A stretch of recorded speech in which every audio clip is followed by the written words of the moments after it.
Өзбекстан Уңгар тоодон кармап кеткен Телемнаранын 4 кызматкерин бошотту. Бирок Телемнарадагы күч түзүмдөрү чыгып кете элек. Бишкекте учактын авариялык конусун Тажикстан иликтеп жатат. Экинчи дүйнөлүк көчмөндөр оюндарында Кыргызстан 1-орунга татыды. Алдыда мына ушул жана башка жаңылыктардын топтому менен ынтымактын эфирде убактысын кабарлардын күндүзгү чыгаруучу улантат. Студияда мен Асель Бусурманкулова, саламатсыздарбы?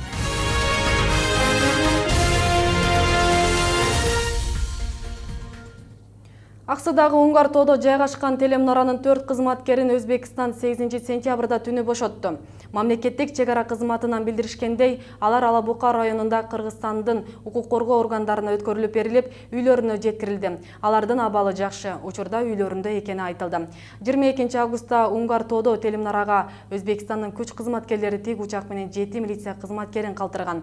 Ал жерде иштеген кыргызстандык 4 жаранды өз аймагына мыйзамсыз иштеп жүрөт деген жүйө менен кармап кеткен. Алар Наманган облусунун Жаңы Коргон райондук ички иштер бөлүмүндө кармалган болчу. Кыргыз-Өзбек чек арасындагы талаштуу аймакка келген өзбек милиция кызматкерлери Уңгар тоодон кете элек. Бул тууралуу мамлекеттик чек ара кызматы билдирди. Өзбекстандын 20 милиционери Уңгар тоодо калууда. Алардын Орто Токой суу сактагычын айланасындагы милиция постторун алып салуу талабы өзгөргөн жок деп айтылат билдирүүдө. Өткөн аптада Ташкент Уңгар тоодогу аскерлеринин санын көбөйткөн. Расмий маалымат боюнча азыр алардын саны 15-20 чамалуу. Кыргызстандык чек арачылар да аймакта күчөтүлгөн тартипте иштеп жатышат.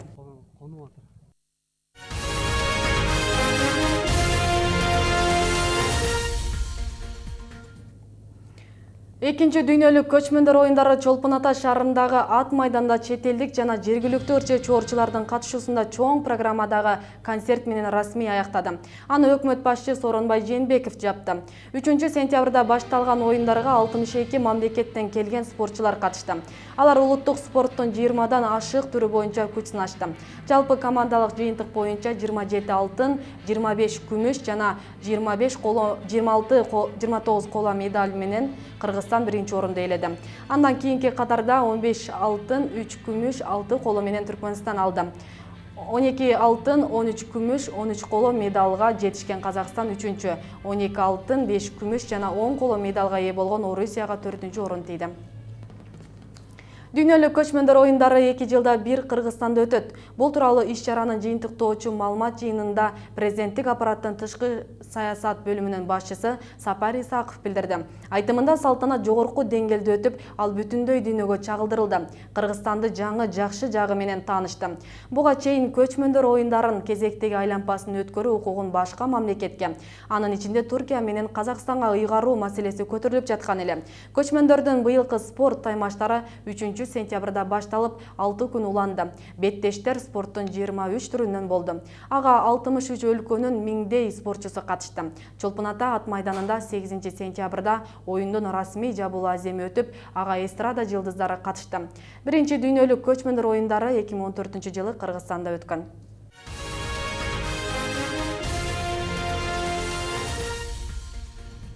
Ош облусуна жүгөрү кургатуучу жабдуу алынып келинди. Мобилдик аппарат 3 сааттын ичинде 5 тоннадан 9 тоннага чейинки данды кургатып бере алат. Айыл чарба адистери муну менен башка өлкөлөргө жүгөрүнү экспорттоого жакшы шарт түзүлөт дешти. Заманбап мобилдик жабдуу тууралуу кененирээк Нуржамал Баргыбаева сөз кылат. Жүк ташуучунага төгүлүп жаткан кадимки жүгөрү. Дандар жүктөө шнег аркылуу кампага 5 тоннадан 9 тоннага чейин жүктөлүп, 3,5 сааттын ичинде кургатылып бүтөт. Жалпы бир күндө 40 тонна жүгөрү дандарын кургатууга мүмкүнчүлүк бар. Мобилдик жабдууну Золотая долина кооперативи Кара Суу районунун Кайрат айылында иштетет. Проон эмеси менен, долбоору менен, жардамы менен келген кооператив Золотая долинага келген жабдуу болуп эсептелет. Олордун жардамы менен азыр бизге бул как грант катары берилди. Ошону азыр буну акыркы конечный пользовательдери, пайда таба тургандары фермерлер эсептелет. Мобилдик жабдуу электр энергиясы жана дизель күйүүчү майы менен иштейт. Алардын ичинен күйүүчү майы дандын нымдуулугуна жараша чыгымдалат дешти. Бирок жабдуу менен 22-25% нымдуулукта кургатууга болот. 17,13 чыгып атат нымдуулугу. Өзү баягы Налзерде баягы балдар да айтты го, дандын өзү основной требованиясы 14% болуш керек да. Ороп атканда комбайн 30га чейин ора берет атат процентичи, ындуулук ошондой болсо. Азыр мына бирок сушинин аппараты ылайыктуу болуш үчүн 25ден ылдый болуш керек или 25 максимальный болуш керек дейт. Азыр бул 17,3 идеальный боло берет. Салат 14 кылып чыгарып коет. Все болот.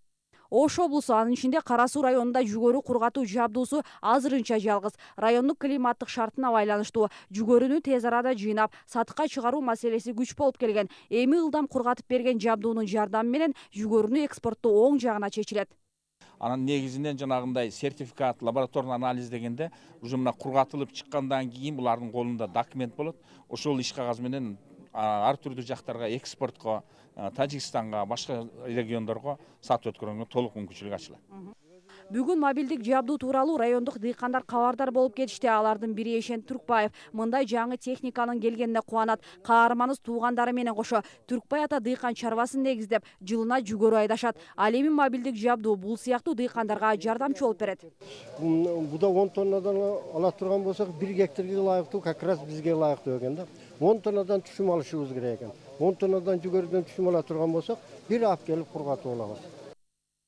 Мобилдик жабдуу аркылуу дан кургатуу акысы 1 килограммы 1 сом. Ал эми учурда Кара Суу району боюнча жүгөрү жыйноо мезгили. Дан азыктын жалпы аянты бул жылы 10.100 гектарды түздү. Бул көрсөткүч өткөн жылга салыштырмалуу 2.5 гектарга көп. Айыл чарба адистери эми жаңы технология жүгөрү аянтын дагы көбөйтүшүн шарттайт дешүүдө. Нуржамал Баргыбаева, Шагыр Хуйминжанов, Ынтымак. Бишкекте учактын авариялык конуусун Тажикстан иликтеп жатат. Чукул конууга техникалык мүчүлүштүк себеп болгону айтылган. Адистер учактын бир кыймылдаткычы иштебей калганын белгилешүүдө. Лайнер Сокулук району тарапта абада бир нече жолу айланып 40 мүнөт учкан. Жүргүнчүлөрдү 5 сааттан кийин Тажикстанга башка учак алып кетери айтылган. Бирок жүргүнчүлөр 8 сентябрь күнү гана авариялык конуудан дээрлик 20 сааттай убакыт өткөндөн кийин запастагы 3-чү самолет менен учушкан. Айрым жарандар тажик учагы менен учуудан такыр эле баш тарткан. Кыргызстанда Курман айт намазы эртең мененки саат 6:45 башталып 8:30га чейин уланат. Бул тууралуу Кыргызстан мусулмандары муфтияты кабарлады.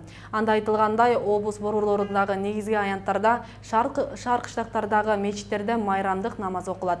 Коомдук тартипте улуттук коопсуздук мамлекеттик комитетинин жана милициянын өкүлдөрү көзөмөл салышат. Курман айт мусулман коомчулугунун ири майрамы болуп саналат. Аны белгилөө күнү айдын чыгышына карап аныкталат. Кыргызстанда калктын 80%дан көбүн мусулмандар түзөт. Сиздер бүгүнкү күнгө алынган күндүзгү жаңылыктар менен тааныш болдуңуздар. Күнүңүздөр көңүлдүү улансын. Мен сиздер менен коштошом. Алдыда абар айтып келет.